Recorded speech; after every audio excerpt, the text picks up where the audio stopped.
Hey Russell fam, today we are going to show you how we make Southern cornbread dressing. Stay tuned.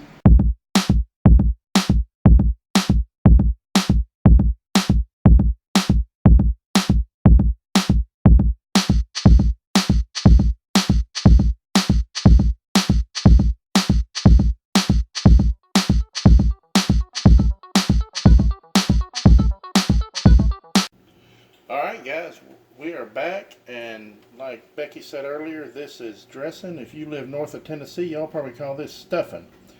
But we started out, the recipe will be linked down below. This is just, we made one batch of cornbread that's in here. And then we have 4 scrambled eggs. I have 4 boiled eggs. This is probably 1.5 large onions and about 10 celery hearts. You want to cook those down and so they're soft. And then there is 6 boneless, skinless chicken thighs that I've cut up and cubed, and added a little salt, pepper, and garlic powder, and then mixed it up. And then we'll have a little salt and pepper and stuff to put on it when we get done.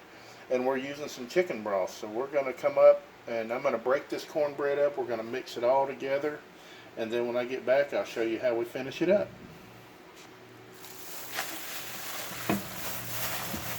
Alright, Mike is crumbling up all of the cornbread.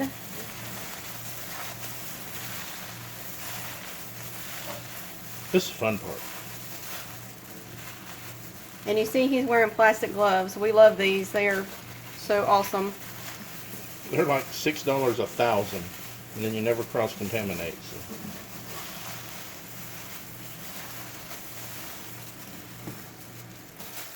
So you just want to crumble up your cornbread so you don't have super big chunks in there.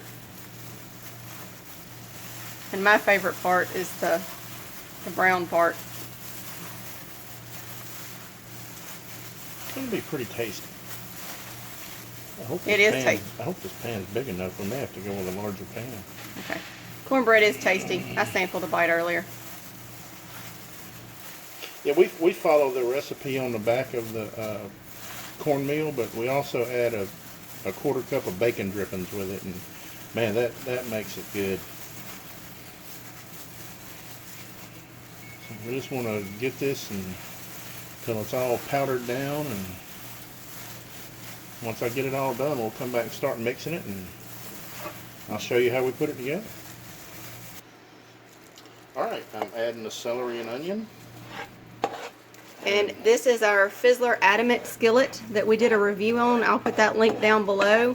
We have used it so many times and I love it. This pot may not be big enough, so we may wind up transferring to something larger to cook all this, but we'll see. And it smells good. It does smell good. Alright, so we've added that in there, so now we're going to mix all of that in there, and we'll be back in just a second when it's time to add some more ingredients. Alright, we have mixed in the celery and the onions, and so now we're going to mix in the hard-boiled egg. Yeah, 4 eggs. So here we are adding it, and once we get it all mixed up, we'll be back to show you what it looks like. Alright, we're going in with the chicken. That's a lot of chicken. I hope it'll hold it. That is 6 boneless, skinless chicken thighs that Mike has cut into cubes. And you do not want to use breasts on this or any type of white meat because it's going to dry out on you.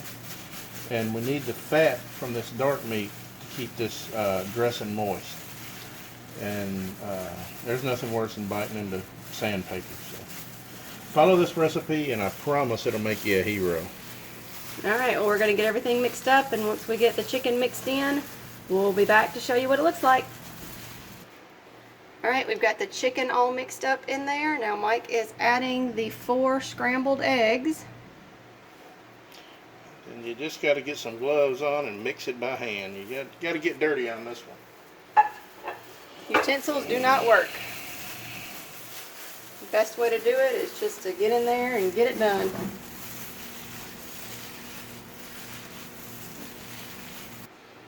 Alright, we have everything mixed, and I've got, I don't know, a teaspoon or so of salt. And just going to sprinkle around. You can always salt it at the table afterwards.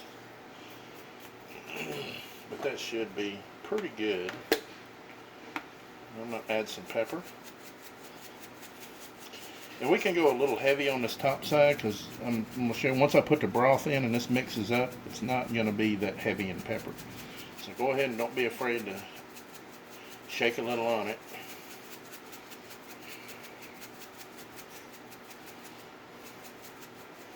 That's probably plenty. Then on the garlic powder, I'm just going to do just a light dusting and cover everything. And now what we want to do with the chicken broth is I'm going to pour enough in to where this almost looks like a soup.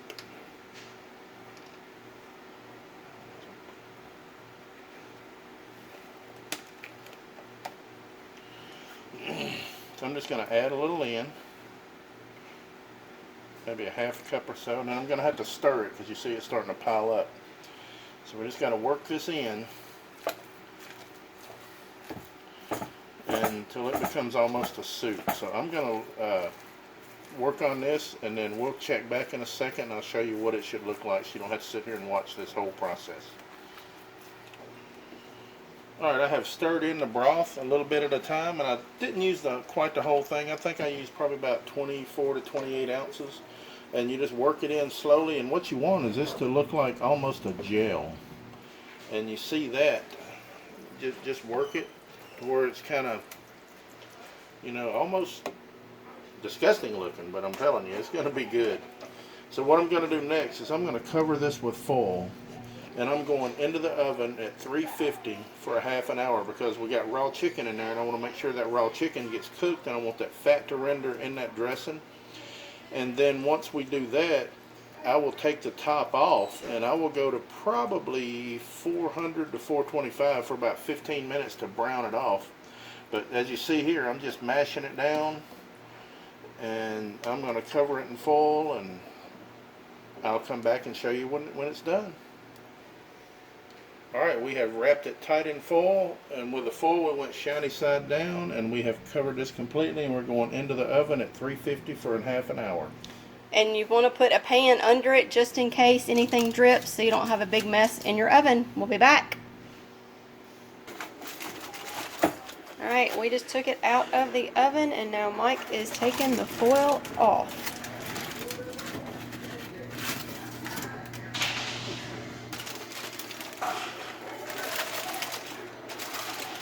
That is smelling really good.